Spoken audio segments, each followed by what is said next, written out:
The auctioneer's gavel cracked against the wooden podium like a gunshot, and Delilah Brennan stood on the platform in her threadbare wedding dress, cheeks burning with humiliation as the crowd of miners and ranchers looked away in disgust. "Going once, going twice," the auctioneer droned, his voice thick with contempt as he gestured toward her like she was spoiled livestock. The September sun beat down mercilessly on Centralia, Nevada, a silver mining town that had seen better days back in 1878. The crowd shuffled their feet in the dusty street, clearly uncomfortable with the spectacle unfolding before them. Her intended groom, Marcus Holloway, stood off to the side with his new bride, a blonde woman from San Francisco who had arrived on yesterday's stage. He had publicly rejected Delilah at the altar just 2 hours ago, claiming she was barren and cursed because her family had died in a fire 3 years prior.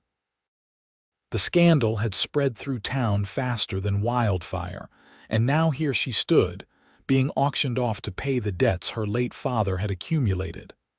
Nevada law was cruel that way, especially to women with no family to protect them. $1, a voice called from the back of the crowd. The auctioneer squinted into the afternoon glare. "Did someone bid?" $1, the voice repeated, firmer this time. The crowd parted to reveal a tall man in his mid-20s, his dark hair slightly too long beneath his worn hat, his clothes dusty from the trail. He wore a gun on his hip like most men did, but there was something different about him, something in his green eyes that spoke of education and loss in equal measure. The auctioneer laughed bitterly. "Sir, this is serious business. The woman's debts total near $300. "I am aware," the man said, stepping forward. "But no one else has bid, and the law states that if no other bids are placed within 30 seconds of the first offer, the auction concludes. I believe your time is up." Delilah stared at this stranger who had just purchased her for the price of a loaf of bread. He was handsome in a weathered way, with strong features and calloused hands that suggested hard work. There was kindness in his face, but also a deep sadness that seemed to mirror her own. The auctioneer sputtered, looking to the sheriff, who merely shrugged. "Law is law, Cyrus. You should have set a minimum bid." Money changed hands, and suddenly Delilah found herself being led down from the platform by this mysterious stranger. Her legs trembled beneath her ruined white dress, the hem filthy from being dragged through the streets earlier when Marcus had cast her out of the church. "Can you walk?" the man asked quietly, his voice gentle despite the circumstances. "I can manage," Delilah replied, trying to maintain some dignity even as her world crumbled around her. She had no idea what this man wanted with her, but she knew it could not be worse than being left to starve on the streets. He led her to a horse tied outside the Silver Strike Saloon, a beautiful chestnut mare that nickered softly at their approach. "Her name is Copper," he said, stroking the horse's neck. "She is gentle. Do you ride?" "Not in a long while," Delilah admitted. "My father sold our horses before he died." The stranger nodded and helped her into the saddle with surprising care, then swung up behind her. His arms came around her to grasp the reins, and she stiffened at the intimacy of the position, but he kept a respectful distance as much as the saddle allowed. "Where are you taking me?" she asked as they began moving through town. "My ranch about 5 miles north," he replied. "It is not much, but it is honest work and clean living. You never told me your name." "Lucas Quinn," he said. "And you are Delilah Brennan unless you prefer to be called something else." "Delilah is fine." She paused, gathering courage. "Why did you buy me, Mr. Quinn? What do you expect in return?" He was quiet for a long moment as they rode past the last buildings of Centralia and into the open desert landscape dotted with sagebrush and Joshua trees. "I expect nothing," he finally said. You were in trouble, I had $1. It seemed the right thing to do." "No one does the right thing for $1," Delilah said bitterly. "Especially not for a cursed woman." "You are not cursed," Lucas said firmly. "You are unlucky, perhaps, but that is different. And I know something about unlucky." They rode in silence for a while, the rhythmic sound of hoofbeats the only noise besides the distant cry of a hawk. Delilah studied the landscape, so different from the green hills of Missouri, where she had grown up before her father had dragged the family west in search of silver that never materialized. "My wife died 2 years ago," Lucas said suddenly. "Cholera. We had been married only 6 months. Her parents blamed me, said I should have gotten the doctor sooner, should have done more. Maybe they were right." His voice was heavy with old pain. "I came here to Nevada to start over, bought a small ranch with money I had saved. I have been alone since then, except for my ranch hand, an old man named Samuel who mostly keeps to himself." "I am sorry for your loss," Delilah said softly, understanding now the sadness she had seen in his eyes. "And I am sorry for yours," Lucas replied. "What happened today was cruel and unjust. Marcus Holloway is a coward and a fool." The words, simple as they were, brought unexpected tears to Delilah's eyes. No one in town had defended her. They had all believed Marcus's lies, had all turned their backs on her. But this stranger, this man who owed her nothing, had stepped forward when no one else would. The ranch appeared as they crested a small rise, a modest wooden house with a porch, a barn, and several corrals. It was humble but well-maintained, with a vegetable garden beside the house and a windmill turning lazily in the breeze. Mountains rose purple in the distance, and the land had a stark beauty to it that caught Delilah by surprise. Lucas helped her down from the horse and led her toward the house. An older man emerged from the barn, his weathered face creasing with surprise when he saw Delilah in her wedding dress. "Samuel, this is Miss Delilah Brennan," Lucas said. "She will be staying with us. Could you please prepare the spare room?" Samuel nodded slowly, his sharp eyes taking in the situation with the wisdom of years. "Yes, sir. Welcome, miss." He disappeared into the house without further comment. Lucas turned to Delilah, and for the first time she saw uncertainty in his face. "I want to be clear about the arrangement," he said carefully. "You are not my property, despite what that mockery of a law might suggest. You are free to leave whenever you wish, though I would appreciate if you would stay until you have somewhere safe to go. In the meantime, you can help with the household tasks if you like, but I will ask nothing of you that you do not freely give." Delilah stared at him, confused by his kindness. "Why are you doing this? You do not know me." Lucas removed his hat and ran a hand through his hair, a gesture she would come to recognize as his habit when struggling with difficult emotions. "Because someone should have helped my wife when she needed it, and they did not. Because I have more than I need and you have nothing. Because it is right." He met her eyes directly. "I do not expect you to trust me yet, Miss Brennan, but I hope in time you will see that some people still keep their word." Before Delilah could respond, Samuel called from the doorway that the room was ready. Lucas gestured for her to go ahead, and she climbed the porch steps on unsteady legs, still processing everything that had happened in the past few hours. The spare room was small but clean, with a real bed covered in a handmade quilt, a washstand with a mirror, and a window that looked out toward the mountains. It was more than Delilah had hoped for, more than she deserved after being branded cursed and unwanted.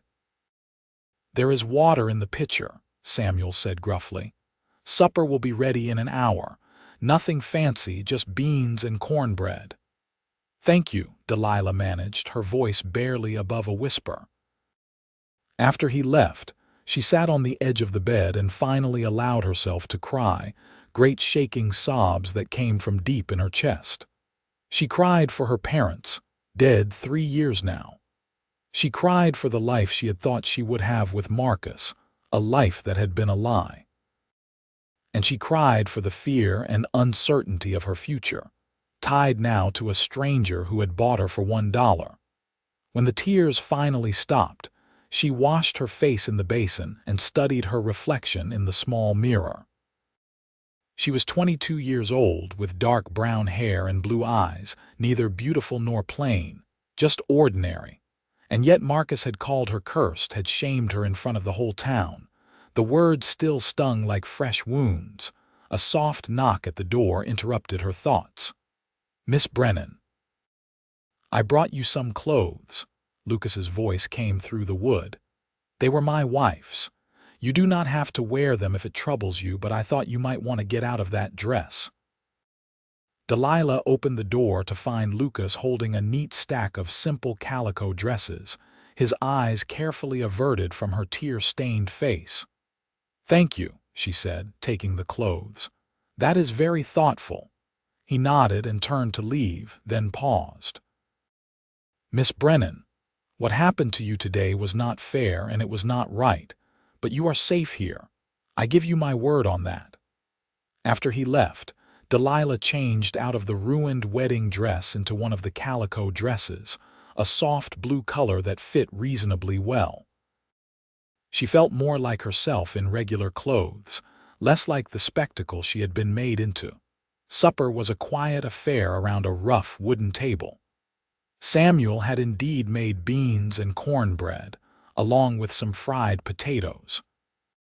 It was simple food, but well prepared, and Delilah realized she had not eaten since early that morning, before the wedding that never was.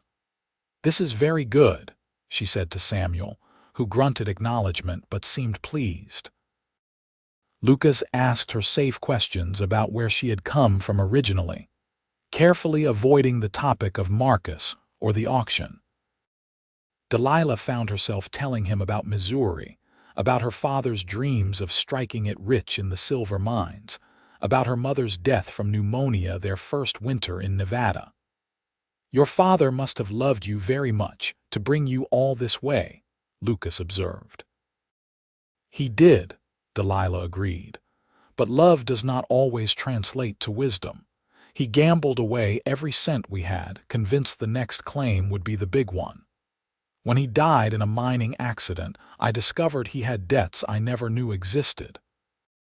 "And Marcus Holloway offered to marry you and pay those debts," Lucas surmised. Delilah nodded, shame coloring her cheeks. "I thought he was being kind. I thought he cared for me.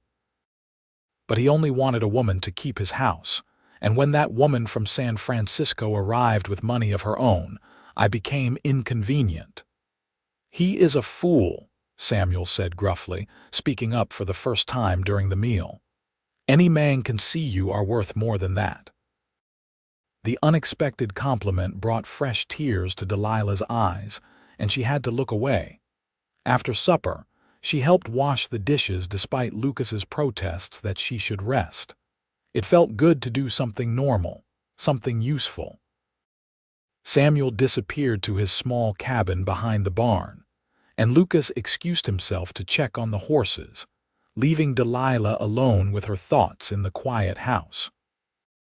She explored a little, finding a small parlor with a few books and a rocking chair, a kitchen that was surprisingly well organized for a bachelor household, and Lucas's room, which she carefully avoided. Everything was clean but sparse, as if Lucas had brought only the essentials with him when he came to Nevada. That night, lying in the unfamiliar bed, Delilah stared at the ceiling and wondered what would become of her. Lucas seemed kind, but she barely knew him. She had no money, no prospects, nowhere else to go. She was utterly dependent on the charity of a man who had spent $1 on her. The thought should have terrified her, but instead she felt a strange sense of calm. For the first time in months, maybe years, she did not have to pretend. She did not have to smile at Marcus's friends or endure his mother's criticisms. She could simply exist, moment to moment, without expectations crushing her from all sides. The next morning, Delilah woke to the sound of roosters crowing and the smell of coffee. She dressed quickly and made her way to the kitchen, where she found Lucas already up, frying eggs in a skillet. "Good morning," he said, looking slightly embarrassed to be caught cooking. "I hope the roosters did not wake you too early." "I am used to early mornings," Delilah assured him. "My father was a miner. We were always up before dawn." She moved to help him, and they worked together in comfortable silence, preparing breakfast for 3. Samuel joined them shortly after, and they ate together as the sun rose over the mountains, painting the sky in shades of gold and pink. "I need to ride into town today," Lucas said as they finished eating. "There are supplies we need, and I have to file some paperwork at the land office. You are welcome to come with me, Miss Brennan, or you can stay here if you prefer." The thought of facing the people of Centralia so soon after her humiliation made Delilah's stomach clench. "I think I would rather stay here if you do not mind." Lucas nodded, understanding.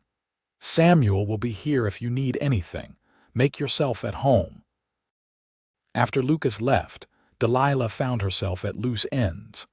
Samuel was working with the horses in the corral, and she wandered through the house, unsure what to do with herself.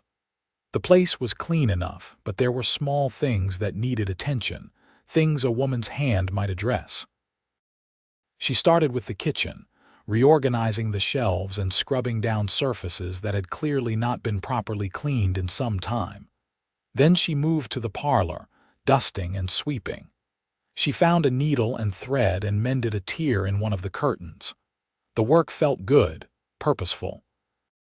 When Samuel came in for lunch, he stopped short at the sight of the transformed kitchen. "You did not have to do all this, miss." "I wanted to," Delilah said simply. "I needed to feel useful." Samuel studied her with kind but shrewd eyes. "Lucas is a good man," he said carefully. "One of the best I have known. But he carries a lot of guilt about his wife. He blames himself for her death, though there was nothing he could have done differently." "Why are you telling me this?" Delilah asked. "Because I see how you look at him and how he looks at you when he thinks no one is watching," Samuel said. "And I want you to know that his kindness is genuine, not born of pity. He sees something in you worth protecting." Delilah's cheeks flushed. "He barely knows me." "Sometimes knowing comes quick," Samuel said with a shrug. "Other times it takes years, but the foundation is laid in moments, and yesterday was one of those moments." Lucas returned in the late afternoon, his wagon loaded with supplies. Delilah helped him unload, carrying sacks of flour and sugar into the house, while he and Samuel handled the heavier items. "The town is buzzing with talk," Lucas said as they worked. "Marcus Holloway is already regretting his decision. His new bride is apparently demanding he build her a mansion and buy her fancy clothes from San Francisco. She is spending money faster than he can make it." "Good," Delilah said, surprised by the venom in her own voice. "I hope she bankrupts him." Lucas laughed, a genuine sound that transformed his face. "I confess I share the sentiment. He deserves whatever trouble she brings him." As the days passed, Delilah settled into a rhythm at the ranch. She cooked and cleaned, tended the vegetable garden, and learned to feed the chickens. Lucas taught her to ride copper, patiently correcting her posture and showing her how to communicate with the horse through gentle pressure and voice commands. They talked while they worked, sharing stories of their pasts. Lucas told her about growing up in Ohio, about studying at a small college before his father's death forced him to abandon his education and take over the family farm. He spoke of his late wife, Catherine, with affection, but also honest acknowledgement of their brief time together. "We were still learning each other when she died," he said one evening as they sat on the porch watching the sunset. "I think we could have been happy given time, but I also think we married for practical reasons more than love. Her family approved of me, and I needed a wife to help run the farm. It was not a grand romance. Delilah appreciated his honesty. Marcus and I were the same, she admitted. I needed someone to pay my father's debts. He needed someone to keep his house. We told ourselves it was enough. Do you think it could have been? Lucas asked. Delilah considered the question carefully. No, she said finally, because he did not respect me, and without respect even practical marriages fail. You are wise for your years, Lucas observed. Pain teaches wisdom, Delilah replied. As autumn deepened, the relationship between Delilah and Lucas shifted in subtle ways.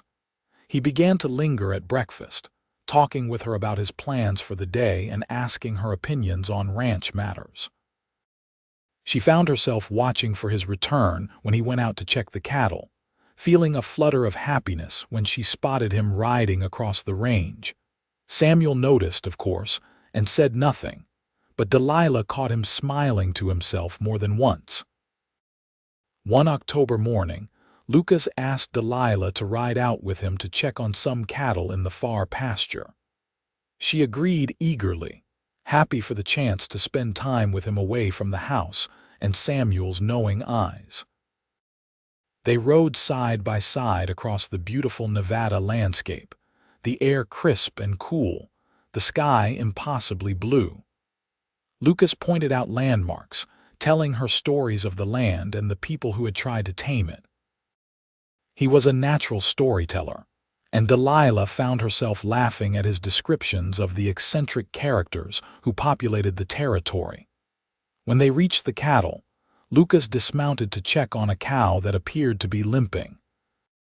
Delilah watched him work, admiring his gentle competence with the animal. He had removed his hat, and the sun caught golden highlights in his dark hair. "She has a stone lodged in her hoof," he called to Delilah. "Nothing serious, but I need to remove it. Can you hold her halter?" Delilah slid down from copper and approached the cow cautiously. Lucas talked her through what to do, his voice calm and reassuring. Together they removed the stone, and the cow trotted off, apparently none the worse for wear. "You are a natural," Lucas said, grinning at her. "Soon you will be a proper rancher." "I never imagined myself as a rancher," Delilah admitted, "but I like it. I like the work, the animals, the land. I like the honesty of it." Lucas's expression grew serious. "Are you happy here, Delilah, truly?" It was the first time he had used her given name without the formality of Miss Brennan, and the intimacy of it made her heart race. "I am happier than I have been in years," she said honestly. "You have given me a home when I had none, respect when I was given only shame. I will never be able to repay that kindness." "I do not want repayment," Lucas said, stepping closer. "I want you to be happy. I want you to feel safe. I want you to know that you are valued here, not for what you can do, but for who you are." Delilah felt tears prick her eyes. "Why?" she whispered. "Why do you care so much about a woman you bought for $1? Lucas reached out and gently cupped her cheek, his calloused thumb brushing away a tear. "Because from the moment I saw you standing on that platform, refusing to cry even though your world was ending, I knew you were extraordinary. Because you have brought life back to this ranch, back to me.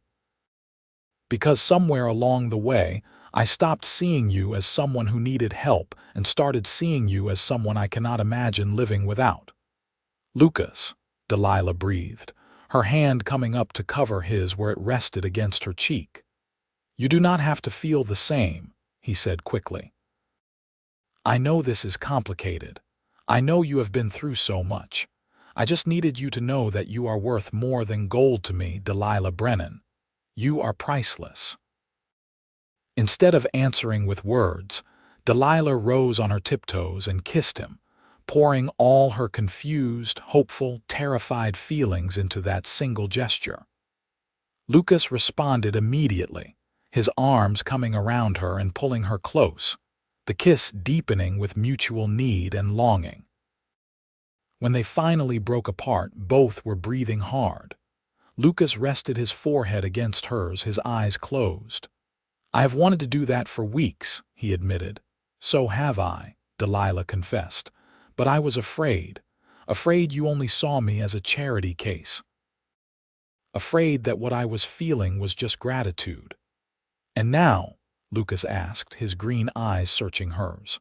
"Now I know it is more," Delilah said firmly. "I love you, Lucas Quinn, not because you saved me, but because of who you are, because you are kind and honest and good.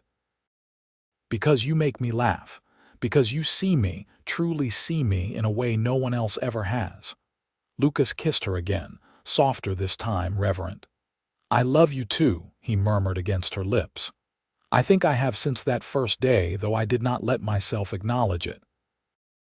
They rode back to the ranch holding hands, grinning at each other like fools. Samuel took one look at them and nodded approvingly. "About time," was all he said. That evening, Lucas asked Delilah properly if she would consider marrying him, not out of obligation or debt, but out of love. She said yes without hesitation, and they sealed the promise with another kiss on the porch as the sun set behind the mountains. They decided to wait a few months before the wedding, wanting to give the town gossip time to die down and their relationship time to grow on solid ground. Those months were the happiest of Delilah's life. She and Lucas spent every possible moment together, learning each other's hopes and dreams, fears and failures. Lucas told her about his desire to expand the ranch, to breed quality horses that could sell throughout the territory. Delilah shared her secret love of reading and her half-formed dream of maybe teaching children someday. They talked about the family they wanted to build, about the life they would create together. In December, they rode into Centralia together to purchase Delilah a wedding ring. The town had indeed moved on to newer scandals, and while some people still whispered when they saw Delilah, others greeted her warmly, having heard from Samuel how hard she worked at the ranch. They encountered Marcus Holloway outside the general store. He looked haggard, older than his 30 years, with worry lines etched deep around his eyes. His fancy bride was visible through the store window, arguing with the shopkeeper about prices. "Delilah," Marcus said, stopping short when he saw her. "I heard you were staying at the Quinn Ranch." "I am," Delilah said, moving closer to Lucas instinctively.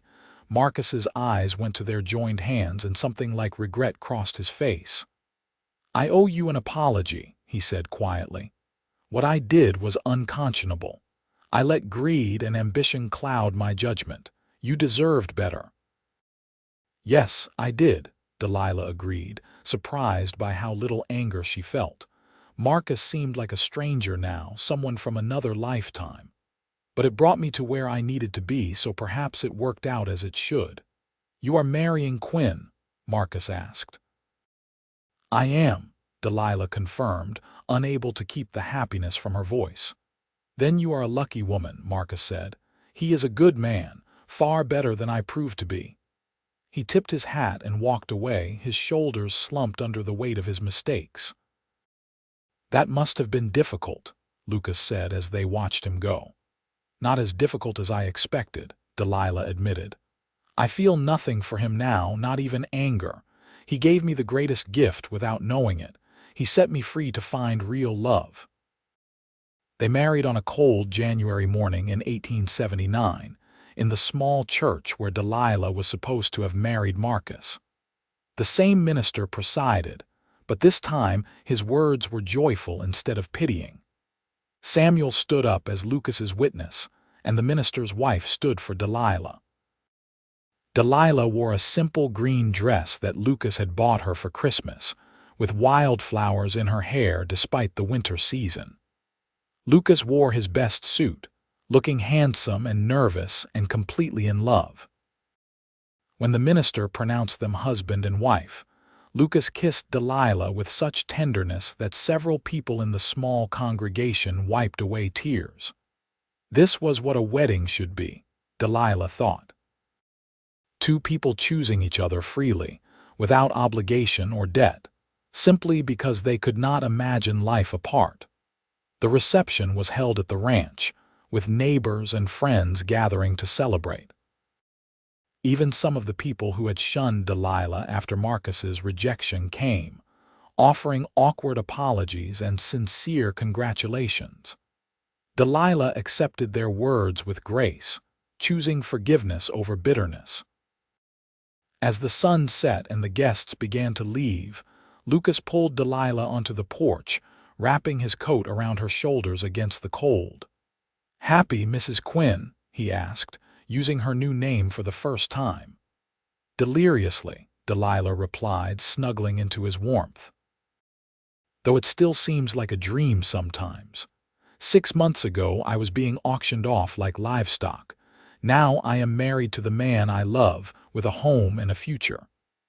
6 months ago I was alone and convinced I would stay that way forever," Lucas said. "Then I spent $1 and got everything I never knew I needed." "Best dollar you ever spent," Delilah teased. "Best dollar anyone ever spent," Lucas confirmed, kissing the top of her head. Their wedding night was everything Delilah had hoped for, tender and passionate and full of whispered words of love. Lucas was patient and gentle, making sure she felt cherished and safe. Afterwards, lying in his arms in the bed they would share for the rest of their lives, Delilah felt a peace she had never known before. The next months passed in a blur of happiness and hard work. Spring came to Nevada, bringing warmth and new life to the ranch. The cattle calved successfully, the garden began to produce, and Lucas started his horse breeding program with 2 quality mares he purchased from a rancher in California. In May, Delilah discovered she was pregnant. She told Lucas over breakfast, watching his face cycle through shock, joy, and something like fear. "Are you worried?" she asked, knowing about Catherine's death from cholera, wondering if he feared losing another wife. "Terrified," Lucas admitted, "but also happier than I have any right to be." "We are going to have a baby, Delilah. A family." "We are," she confirmed, taking his hand and placing it on her still flat stomach. "Our child, born of love, not obligation." Lucas insisted they go to the doctor in Centralia regularly throughout the pregnancy. Dr. Morrison was an older man who had seen it all in his years in Nevada, and he assured them that Delilah was healthy and strong. He taught Lucas what to watch for, how to help, what to do in case of emergency. Samuel began building a cradle in his spare time, carving intricate designs into the wood with surprising skill.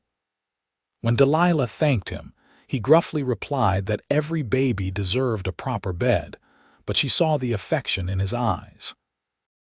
As Delilah's belly grew, Lucas became increasingly protective, insisting she rest more and work less. They argued about it good-naturedly, with Delilah insisting she was not fragile and Lucas countering that he would not take chances with the 2 people he loved most in the world.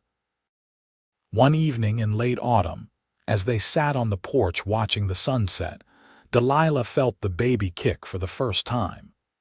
She grabbed Lucas's hand and placed it where she had felt the movement, and moments later he felt it too, his face transforming with wonder.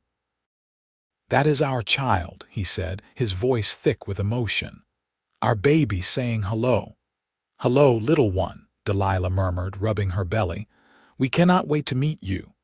In December, as the first snows began to fall, Delilah went into labor.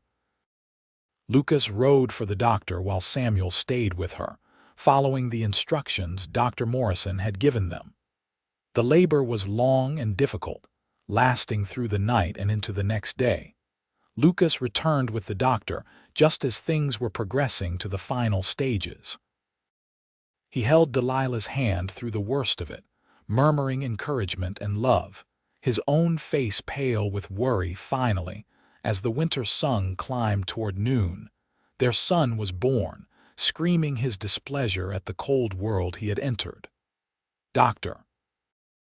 Morrison placed the baby in Delilah's arms, and she stared down at the tiny, perfect face, overwhelmed with love so fierce it hurt. "A boy," Lucas said, his voice breaking. "We have a son."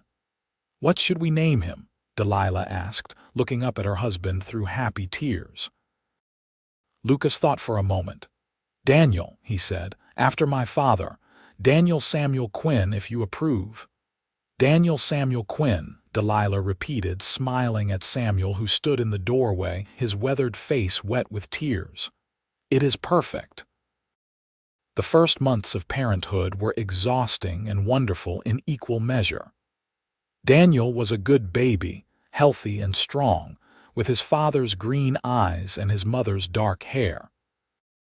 Lucas proved to be a devoted father, walking the floor with Daniel when he cried at night, changing nappies without complaint, gazing at his son with such love that it made Delilah's heart ache. Samuel became Uncle Samuel to Daniel, and the old man's gruff exterior melted completely around the baby. He carved toys and told stories, his weathered hands surprisingly gentle as he held the child.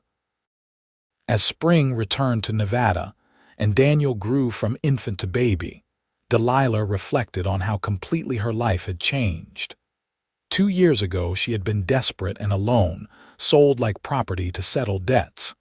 Now she had a husband who loved her, a son who delighted her, a home that was truly hers. One April morning, she and Lucas took Daniel out to see the new foals that had been born to their mares. Daniel shrieked with joy at the sight of the baby horses, his chubby hands reaching for them. "He is going to be a horseman like his father," Delilah observed, smiling at Lucas over their son's head. "Or a rancher or a scholar or whatever he wants to be," Lucas said.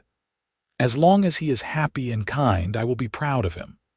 "You are a good father," Delilah said softly. "I knew you would be, but seeing it still fills my heart." Lucas shifted Daniel to one arm so he could pull Delilah close with the other. "I learned from watching you be a good mother," he said. "You are patient and loving and strong. Daniel is lucky to have you. We both are." They stood there together, watching the foals play in the spring sunshine, their son babbling happily between them. This was what Delilah had dreamed of in those dark days after her father's death, after Marcus's rejection. Not wealth or status, but this simple, perfect happiness. A family bound by love, a home built on respect, a future full of possibility. "You ever think about that day in Centralia?" Lucas asked. "When I bought you for $1, sometimes," Delilah admitted. "It seems like a lifetime ago now, like it happened to different people." "In a way it did," Lucas mused. "We were both broken then, both running from pain. Look at us now." Delilah looked at her husband, at her son, at the ranch they had built together. "We healed each other," she said.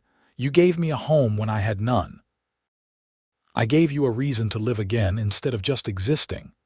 "You gave me everything," Lucas corrected, kissing her softly. "Best dollar I ever spent." "Best dollar I ever was," Delilah teased, and they both laughed. As the years passed, the Quinn ranch prospered. Lucas's horse breeding program became well known throughout Nevada and beyond, with buyers coming from as far as California and Utah to purchase his quality stock. Delilah started a small school in their parlor, teaching the children of neighboring ranches to read and write, fulfilling her old dream in an unexpected way. Daniel grew into a bright, energetic boy, fearless on horseback and endlessly curious about everything. When he was 3, Delilah gave birth to twin girls, Emma and Grace, who quickly wrapped their father around their tiny fingers. Lucas proved as devoted to his daughters as he was to his son, sitting through pretend tea parties and learning to braid hair with comical seriousness. Samuel lived to see all 3 children born, passing peacefully in his sleep when Daniel was 5. They buried him on a hill overlooking the ranch, and Lucas carved a beautiful headstone that read, "Samuel Porter, friend, uncle and good man. Daniel brought flowers to Uncle Samuel's grave every week, a habit he would maintain into adulthood. When Daniel was 7 and the twins were 4, Delilah gave birth to another son, whom they named Thomas. Lucas declared their family complete, though he said it with such joy that Delilah knew he would have welcomed a dozen more children if fate had decreed it. On their 10th wedding anniversary, Lucas surprised Delilah with a beautiful locket containing miniature photographs of all 4 children. They had traveled to Centralia for the photographs, an adventure the children talked about for weeks. "I wanted you to have something that showed what came from that $1, Lucas said as he fastened the locket around her neck. 4 beautiful children, a home full of love and laughter. A life beyond what either of us imagined." Delilah touched the locket, feeling the weight of it against her heart. "I would have given you this for free, you know," she teased. "You did not have to pay a whole $1. Lucas laughed and pulled her into his arms. "I would have paid $1,000, $1,000,000, whatever it took to bring you into my life." "Smooth talker," Delilah murmured, but she was smiling as she kissed him. Their children grew healthy and strong, shaped by the love of their parents and the honest work of ranch life. Daniel inherited his father's way with horses and his mother's intelligence, becoming a thoughtful young man who could gentle the wildest colt and quote poetry with equal skill.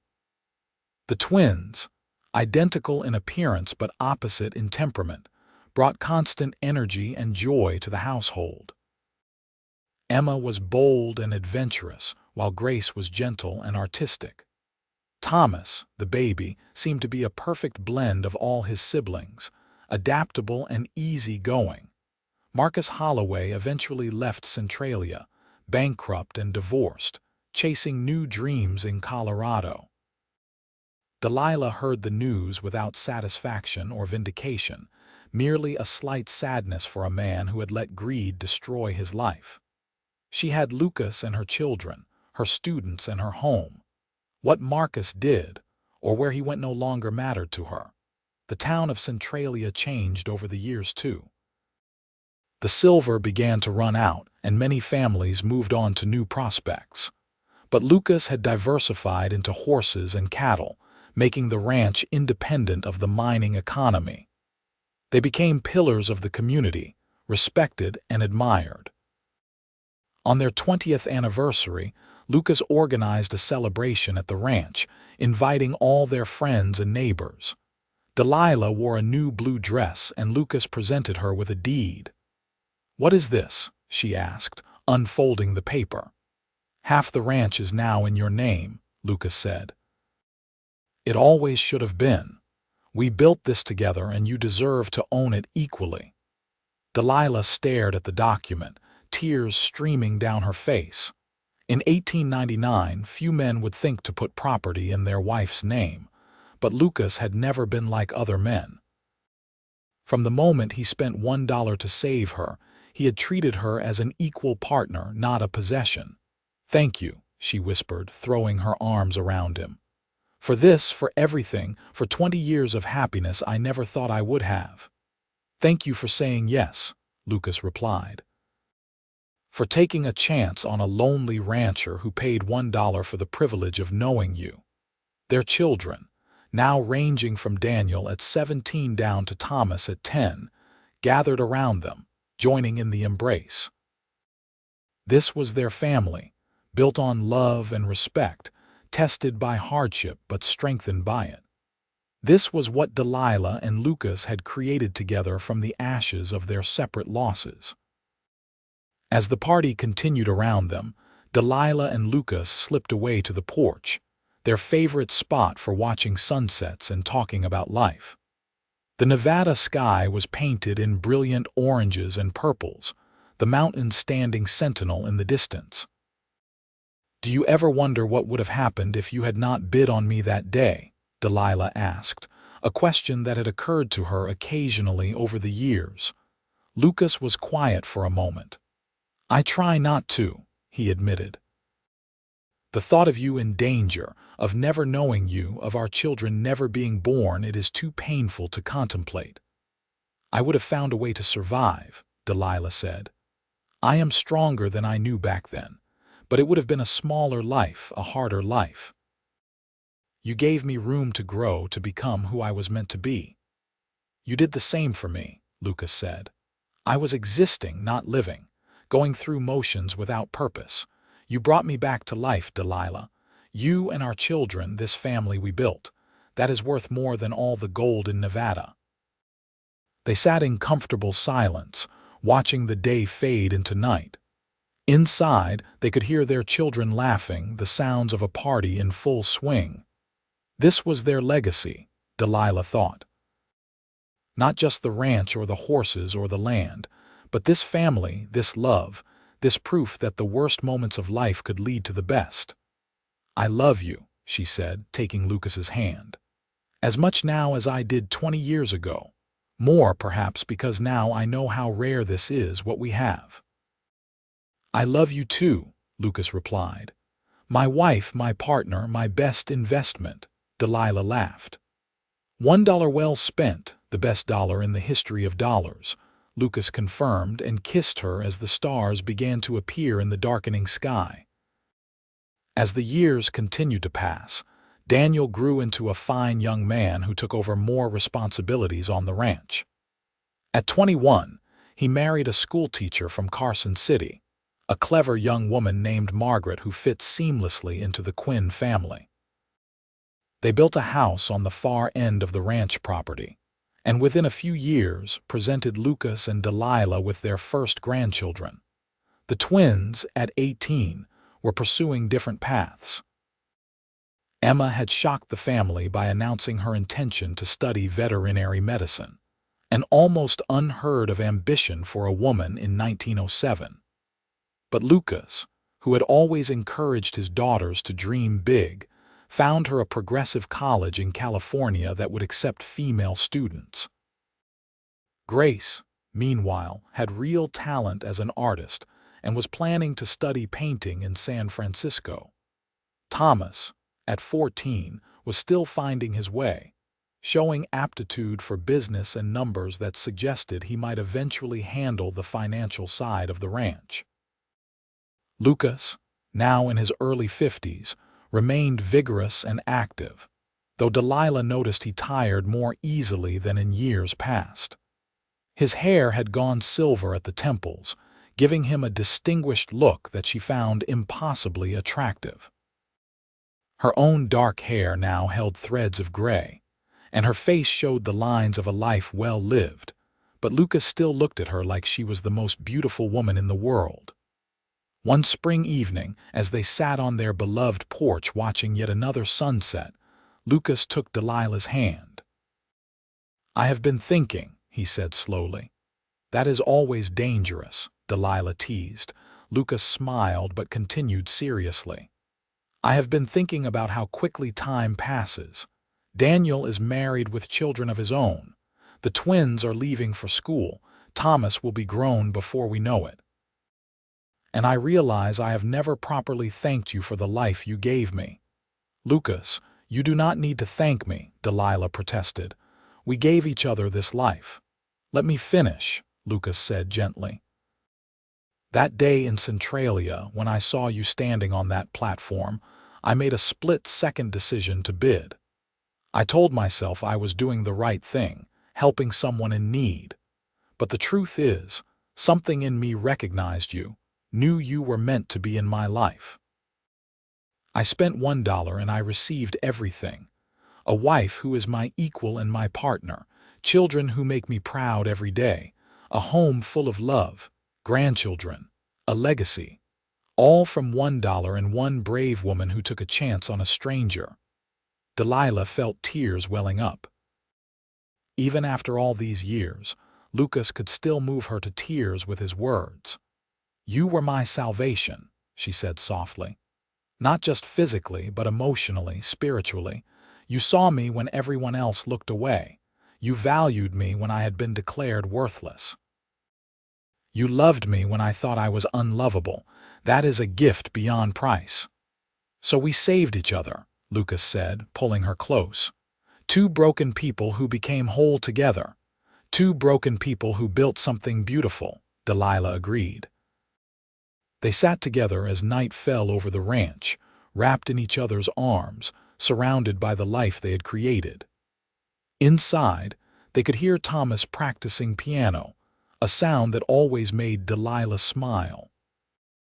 Across the property, lights glowed in Daniel and Margaret's house, where their grandchildren were being put to bed. Somewhere in California, Emma and Grace were pursuing their dreams, carrying the lessons their parents had taught them about courage and determination. This was happiness, Delilah thought. Not the absence of hardship, because they had faced plenty of that over the years, but the presence of love, the security of partnership, the joy of family. She had traveled a long, hard road from that auction platform in Centralia, but every step had been worth it to arrive here, in Lucas's arms, surrounded by the life they had built together. "What are you thinking about?" Lucas asked, sensing her reflective mood. "About worth," Delilah said. "Marcus declared me worthless. The town agreed. I was sold for $1, the lowest possible price, but you knew different. You saw my worth when no one else did."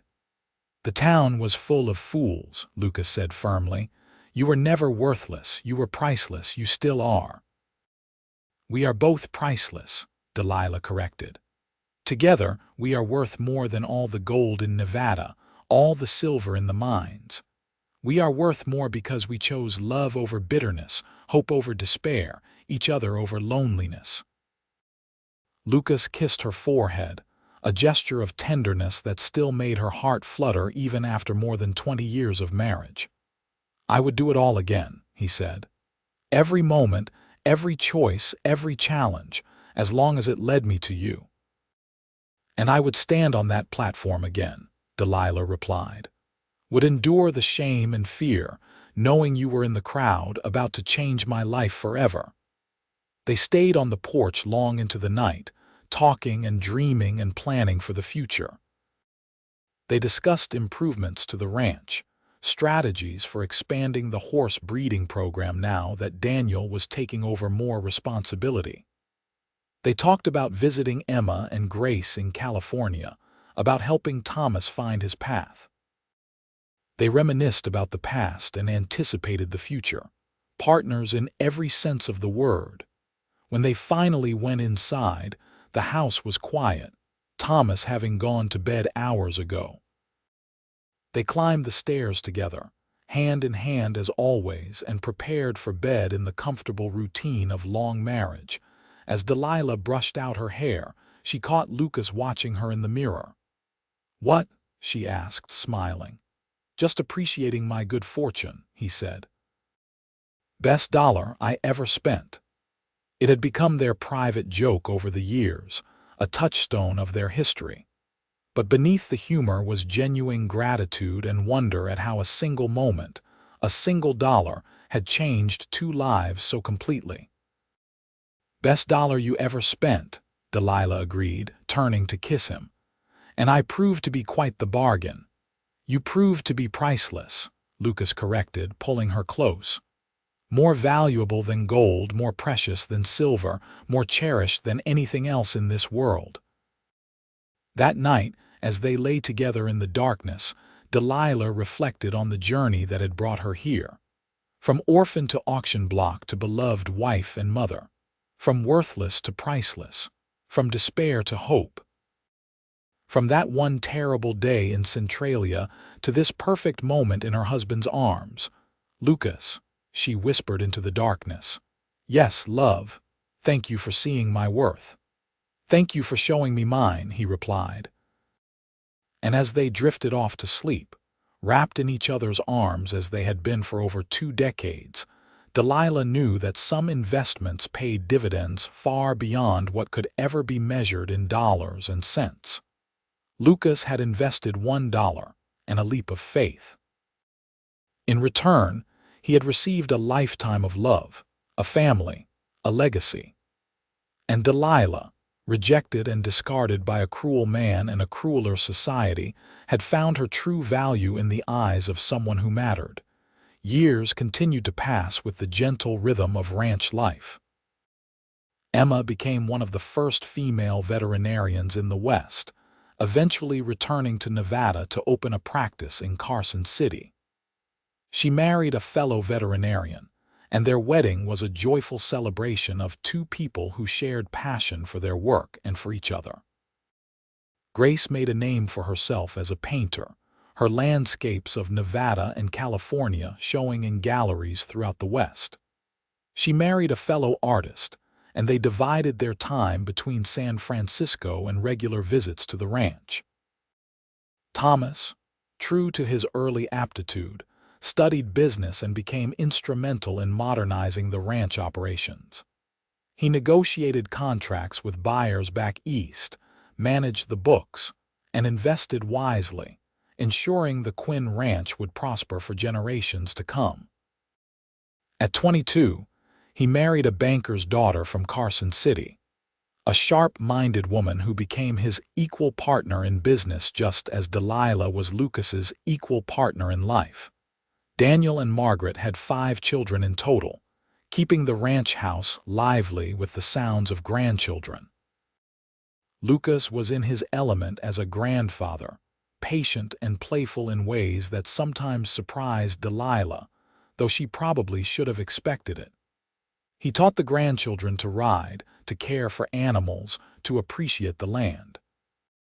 He told them stories of the old days, of how Nevada had changed, of the importance of family and hard work. Delilah, too, thrived as a grandmother. She continued teaching for many years, her little school in the parlor educating 2 generations of ranch children. She passed on her love of reading, her curiosity about the world, her fierce belief that education was the key to opportunity. Many of her students went on to college, unusual for ranch children but not in Delilah's classroom, where she refused to let background limit potential. On their 30th anniversary in 1909, the entire family gathered at the ranch for a massive celebration. All 4 children came with their spouses, along with 8 grandchildren ranging in age from infant to teenager. The house overflowed with noise and laughter, chaos and joy.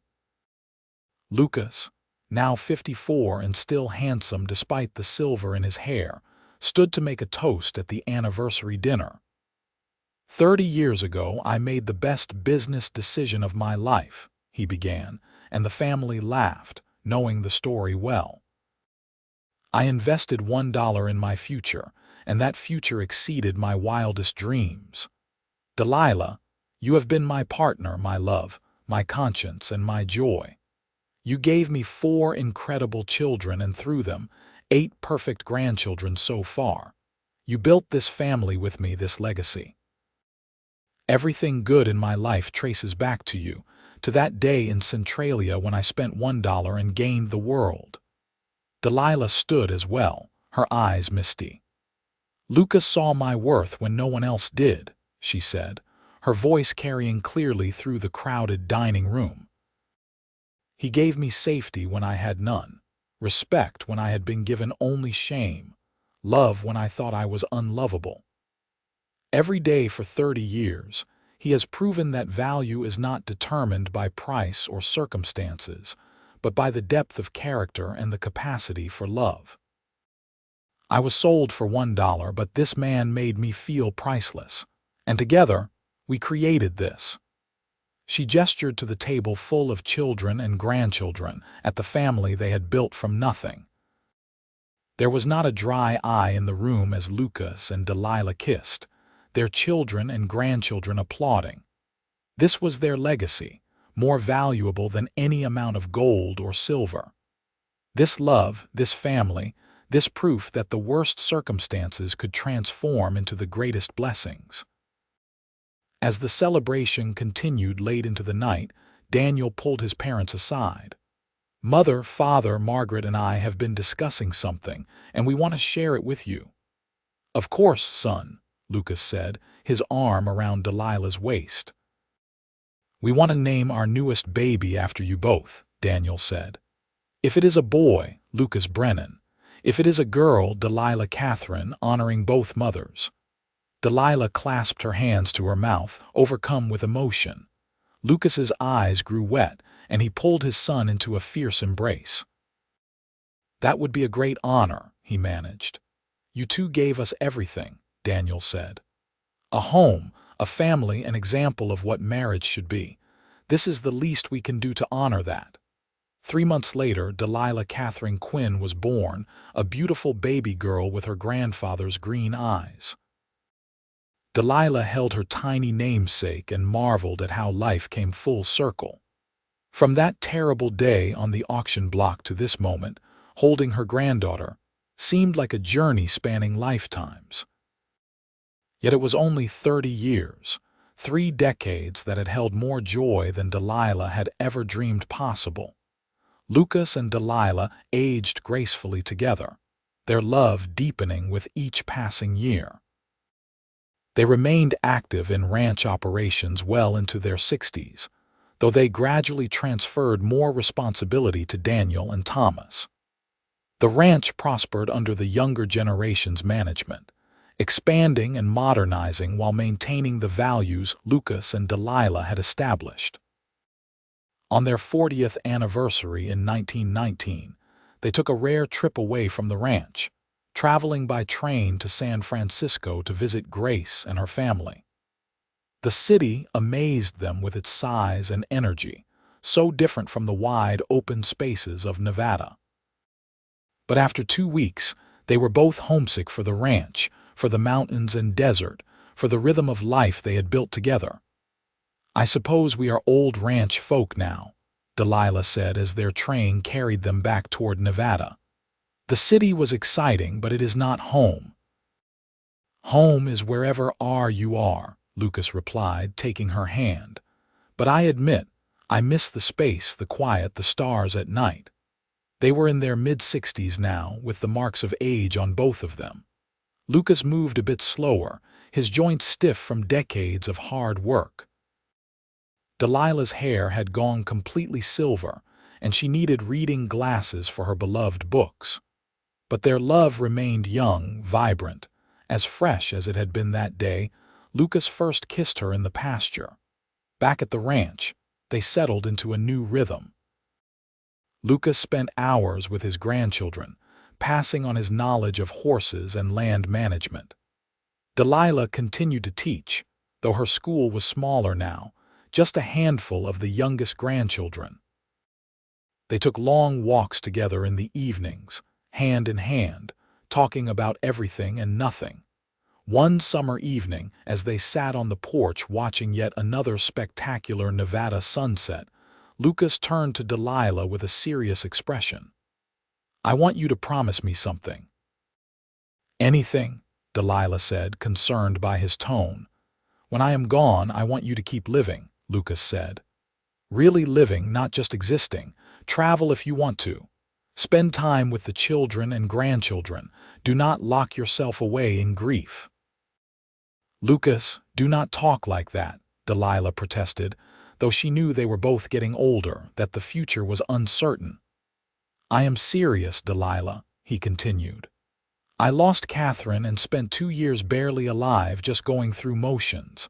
I do not want that for you. You are strong and vibrant and still have so much to give. Promise me you will not waste a single day mourning." "I promise," Delilah said, though the thought of life without Lucas was unbearable. "But you have to promise me the same. If I go first, you keep living too." "Deal," Lucas agreed, and they shook on it solemnly before both dissolving into laughter at the absurdity of negotiating their mourning periods. But as it happened, they would have many more years together. Lucas lived to see 72, remaining active and engaged until nearly the end. He died peacefully in his sleep in 1925, with Delilah beside him as she had been for 46 years. His last words to her were, "Best dollar I ever spent," and he died smiling. The grief nearly destroyed Delilah, but she kept her promise. She did not lock herself away. She traveled to visit each of her children, spending months with each family. She taught Emma's children about reading and art. She helped Grace organize an exhibition of her paintings. She worked with Thomas on a history of the ranch, documenting everything for future generations. She spent long hours with Daniel and Margaret, watching her great-grandchildren grow. And every evening, no matter where she was, she walked outside at sunset and talked to Lucas, telling him about her day, sharing her thoughts, keeping him alive in her heart. Delilah lived another 8 years without Lucas, dying peacefully at 76 in 1933. She was surrounded by her children when she passed, her mind still sharp, her heart still full of love. Her last words were worth more than gold, and like her husband before her, she died smiling. They buried her next to Lucas on the hill overlooking the ranch, where Samuel also rested. The headstone read Delilah Brennan Quinn, beloved wife, mother, grandmother, teacher, and friend, worth more than gold. And beside it, Lucas's headstone with its inscription, Lucas Quinn, husband, father, rancher, and the man who knew value when he saw it. The Quinn Ranch prospered for generations, passed down through Daniel's line, and then to his children and grandchildren. The story of how it all began, with a $1 bid at an auction in Centralia, became family legend, told and retold to each new generation. The values Lucas and Delilah had established, of hard work and respect, of seeing worth in people beyond their circumstances, of love as the foundation of everything, remained the bedrock of the family. Emma's veterinary practice became a dynasty, with her children and grandchildren following in her footsteps. Grace's paintings hung in museums throughout the West, her landscapes preserving forever the Nevada she had loved. Thomas's business acumen ensured the ranch weathered every economic storm, adapting and thriving through decades of change. But more than any material legacy, Lucas and Delilah left behind the example of their love. In a time and place where marriages were often practical arrangements, where women were property and worth was measured in dollars, they had proven that real value lay in character, in partnership, in the choice to love and honor each other every single day. The little church in Centralia where they married eventually fell into disrepair as the silver ran out and people moved away. But before it was finally torn down in the 1940s, Daniel Quinn salvaged the altar where his parents had exchanged vows. He installed it in the ranch house parlor, where it stood for decades as a reminder of where it all began. And sometimes, on quiet evenings when the Nevada wind whispered through the sage and the mountains turned purple with sunset, visitors to the ranch swore they could feel the presence of Lucas and Delilah, still watching over the family they had built, still holding hands on their beloved porch, still proving that $1 and a leap of faith could change the world. Because Delilah Brennan had been worth so much more than the price paid for her. She had been worth more than gold, more than silver, more than all the riches in Nevada. And Lucas Quinn had been wise enough to see it, brave enough to act on it, and fortunate enough to spend 46 years proving it every single day. Their story became a testament to the truth that value is not determined by circumstance or society's judgment, but by the content of character and the capacity for love. From the ashes of rejection and loss, they had built something beautiful and enduring. From one terrible day and $1, they had created a lifetime of joy. And in the end, that was worth everything.